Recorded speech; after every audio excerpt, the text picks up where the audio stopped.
Good afternoon, everybody. Welcome to a beautiful Lake Norman. Finally, after about a week of cold, rainy weather, we're with AnglerChannel.com pro staffer Robbie Dye, and it is countdown to blast off for the upcoming weekend of February the 20th. And folks, there's a lot going on. So much that I got to hold my phone in my hand to go through it all. Robbie, we got a BFL on Norman. I imagine you may be looking at that, or a lot of people are looking at that. What's happening there?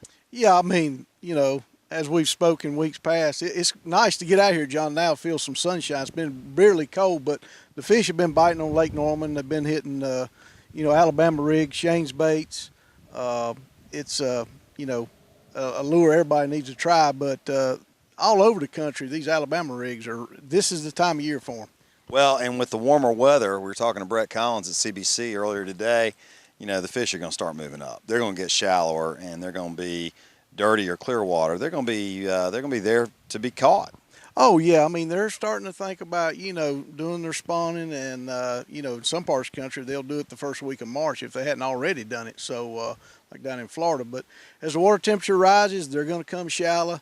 There's going to be some big bags of fish caught, John. All right, let's move on to, you know, we got a lot to cover here today. CWC Lake Wateree. Wateree is one of the best lakes in the region. What do you think, 25, 28 pounds to win down there Saturday? Yeah, I mean, 30's not out of the question. I know the water's real low, so those fish, if it does stay warm and the water stabilizes, it could take 30 pounds, John. Wow, I think 2 years ago Brett said 34 won it. Yeah, I mean, there's some toads in there. There really are. A lot of quality. We've also got the Alabama Bass Trail, which we will be down at on Lake Martin in Alabama. That's another hot trail. It's a full field, 200 boats. 10,000 cash, guaranteed first place. What are your memories of Lake Martin? It's full of spotted bass. Fish is a lot like Lake Hartwell and somewhat a little bit like Lake Norman. And, you know, the spotted bass this time of year are feeding up. And, you know, that's going to be another lake. It's going to be in the 20s, John, to win that thing. When you got two anglers, you know, in the boat and you're casting all day, it's not hard to get 20 pounds of bass if you get around some fish. So it's going to be in the 20s. Interesting. All right, now moving out to Texas, we got the Texas Team Trail on that real small fishery, Toledo Bend. Oh man, that, you know, that's #1 fishery in the world. It's I was looking at a few magazines, lots of 10, 11 pound bass being caught out of there, and it's full of grass, stumps. I mean, it's like dying going to heaven when you go to Toledo Bend. That's good stuff. On the day after the Texas Team Trail in Toledo Bend, the Rattletrap Open is down there this Sunday on the 21st. They just came off the Rattletrap Open on Guntersville. That's a pretty hot tournament trail that Boyd Duckett and Duckett Rods are involved in. I think this is year 3, but they seem to be getting some real traction. Yeah, I mean, you know, it's a great trail, and it's a great lake to have it at. That's for sure. And those lakes in Texas are, you know, if you ever get a chance, you need to go. Like they say, everything's bigger in Texas, and it is. Those lakes down there are just huge. They'll swallow our lakes around here. And the Texas Game and Fish Department has done a great job managing their fisheries, John, and they got some big fish.